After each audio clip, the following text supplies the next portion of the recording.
Hello, gagawa tayo ngayon ng ating kakaning kutsinta. So today's video ay day off ko nga po at medyo nagkikrave ako ng kutsinta at since tomorrow overnight gagawa tayo ng merienda para sa staff natin para meron silang pangkain. So ito nga, umpisahan natin ay 3 cups of water, 1 cup of sugar. So yung sugar, i-dissolve natin siya sa water para tuluyan na siyang matunaw. Ginamit ko nga ay brown sugar dito. Next, 1 cup of all-purpose flour. So, paunti-unti natin siyang tutunawin sa water.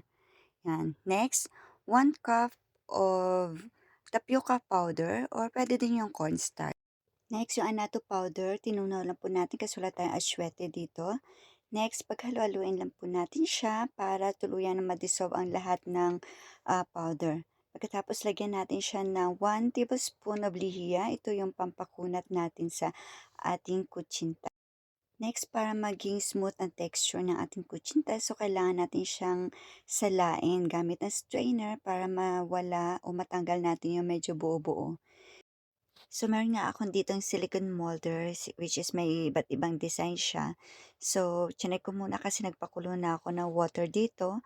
So, lalagyan natin siya ng oil yung ating mga molder para pag tinanggal natin mamaya yung kutsinta, hindi siya madikit. So, to lahat ng molder, lalagyan natin siya ng oil. So, papakita ko sa inyo kung paano natin siya lagyan. So, bago na yan, ilagay natin muna sa ating steamer tray para hindi tayo mahirapan magbuhat pag nalagyan na natin siya ng laman. So, yan na.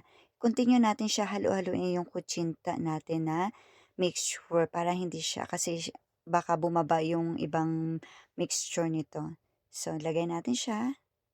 Pagkatapos ay ilagay natin steamer after 25 minutes. So, pwede natin siya hanguin. At ito na nga po yung finished products natin. So, titikman natin to.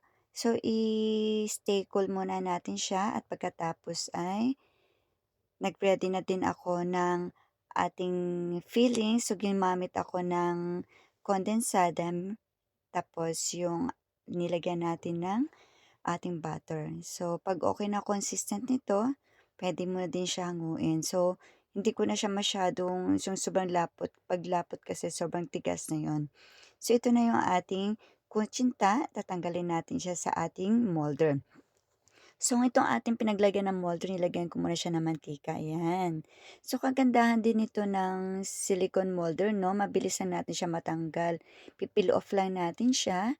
At, ayan, makikita natin ang ganda ng kanyang design. Star, merong circle, merong ding flower. So, so far, ayan, napakadali natin siya tanggalin sa molder. Ayan. So, itong ating kutsinta ay perfect siya pang merienda at perfect siya pang negosyo. So, maganda to pang negosyo. So, titikman na natin siya kung ano yung lasa ng ating kutsinta. Okay, so lalagyan din siya ng ating yema fillings. So, first bite natin, titikman natin ang resulta ng ating kutsinta. Mmm, sakto lang. Perfect siya. Ang chewy niya, ang smooth. Tsaka ang perfect na lasa siya. Mga mamis, try na natin 'to. Bye!